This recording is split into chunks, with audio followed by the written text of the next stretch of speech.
Welcome back. I was hoping you would join me for some tea today. We could have a little talk. So I wanted to talk about the upcoming holidays and how I'll be handling that as an autistic person.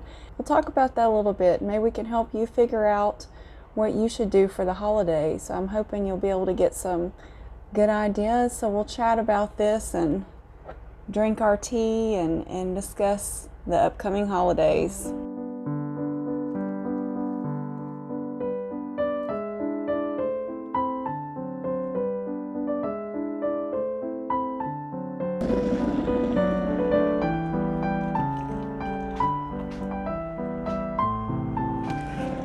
One for me and one for you.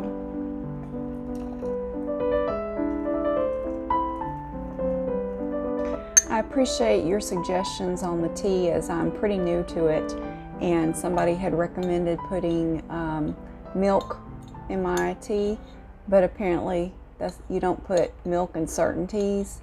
So thanks for recommending that. I am learning, and this is the season to enjoy some hot tea, hot cocoa and things like that. It's one of the things I love about this season. All right, I've made yours, so let's get started with what we were going to talk about.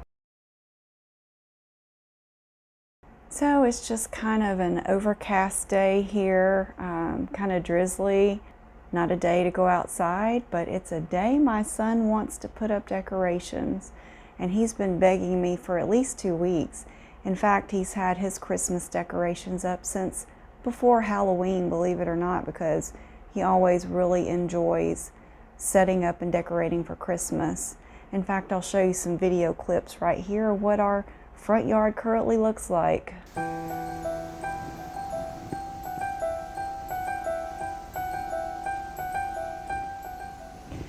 So, holidays are a wonderful thing in general, right?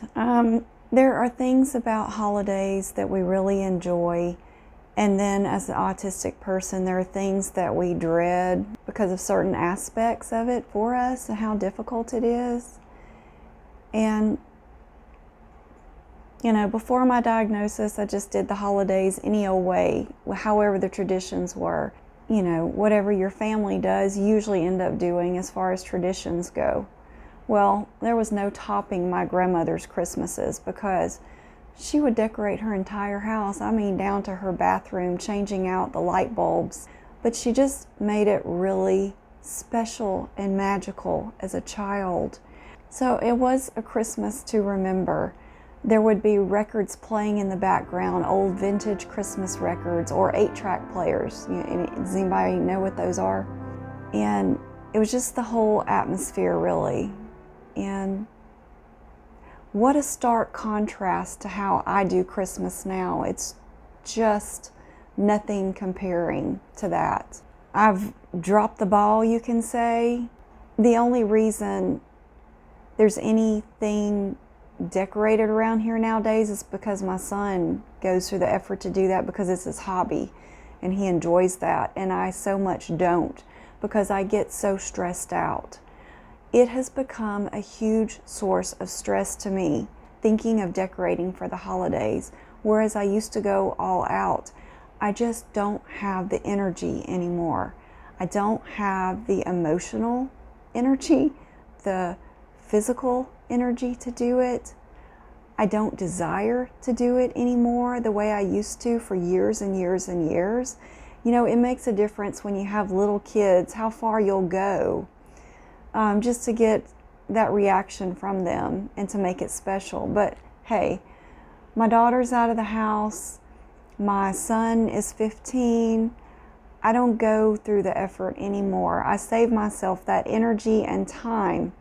It's about having less stress in my day and experiencing more peace and more harmony. That makes a better holiday season for me. Figuring out how to do things differently in order to help me to enjoy it, to actually enjoy a holiday instead of be stressed out. After years and years and years of doing it a certain way, I've decided I don't have to do it that way anymore. I don't have to follow those traditions that were. I can make my own new traditions. Let me give you an example.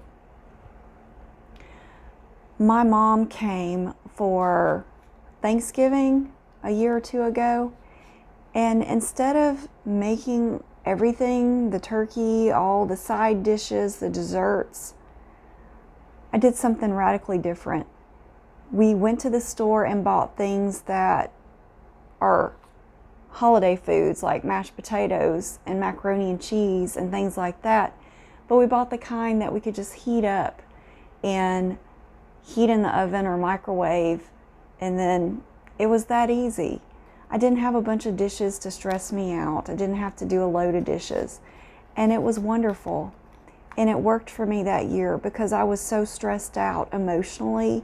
I couldn't handle the thought of spending the day cooking. And I don't enjoy cooking anyway. So why would I put myself through that?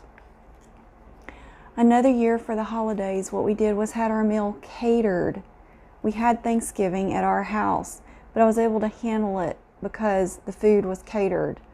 We ordered Cracker Barrel and we picked it up and everything went into the oven, and I was able to focus my attention on things like just putting up tables and a few decorations rather than stressing over the food. It made a huge difference.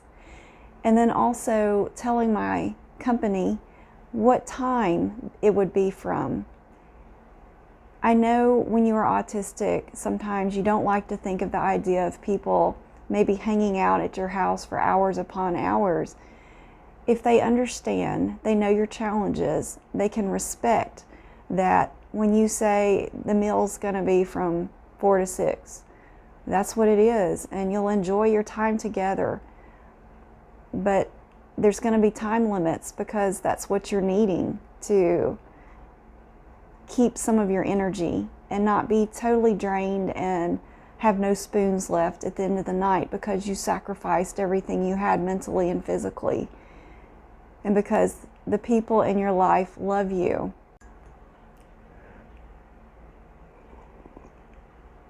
You can, guess what? You can make the holidays as low key as you want to.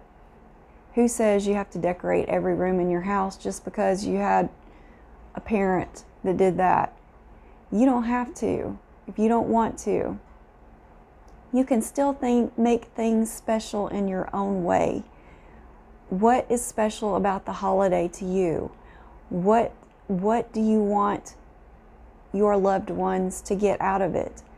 And what do you want to get out of it? What do you want to focus on? What do you want to share with your kids or grandkids about Thanksgiving or Christmas?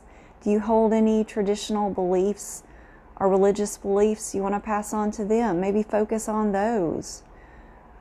Focus on what's important about that holiday. You don't have to put the elf on the shelf out if you don't want to. I don't know how people do that and come up with a new spot every day to place their elf, and it's extra stress. People, why do you do that? Why do you do the elf on the shelf? That's just a newly created thing. I know it's probably, maybe you consider it fun for little ones. I consider it a headache. I did that like 1 year for my son, and then the elf mysteriously disappeared. I made him disappear into a cabinet because I got tired of the elf on the shelf. You don't have to follow along with society's ideas of what you need to do for Christmas. Find those things you can do that are low key and low stress, like driving through a light show or a light village. If you have that in your area, do something like that. You don't have to attend every Christmas party you're invited to. You don't have to attend any if you don't want to, but if you have immediate family members having one, you probably want to go. But just keep in mind what your limits are and know you have an escape plan if you need to leave because of maybe you're going through something emotionally. Maybe you worked all day that day and then you feel like you can't handle a Christmas gathering more than an hour of your time, and that's okay. You'll be there at least, and you're doing your best. And people just don't know what we go through sometimes, what a mental struggle it is. They don't see. what's on the inside. They see what's on the outside. And if you're a high masking, they don't know what you're going through unless you choose to share it with them. So think about sitting down and writing out a list of what you want to get out of the holiday.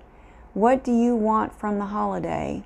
And how can you handle it to best enjoy it for yourself? And to not have a long face the whole holiday or a flat effect the entire holiday. Because if you're like me, when you're wore out, you don't have anything left to show up on your face for anybody. And you'll just continue to get questions like, why are you mad? What's wrong? So I want to know what you're going to be doing for the holidays. I want you to go down there and give suggestions of what other people can do for the holidays. What did I leave out? I'm sure I left a lot out.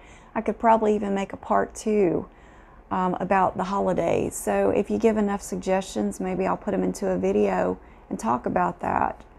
Do what you need to do for yourself for the holidays without stressing yourself out, without making you dread the holidays, so you can actually enjoy the holidays and your family can enjoy spending time with you because you're not burnt out, wore out, broken down, expended, exhausted, drained. You don't want to be any of those things for the holidays. Well, thanks for joining me for this tea talk about the holidays, and enjoyed my tea. Hope you enjoyed yours, and I hope to see you in the next one. Have a great rest of your day. Bye.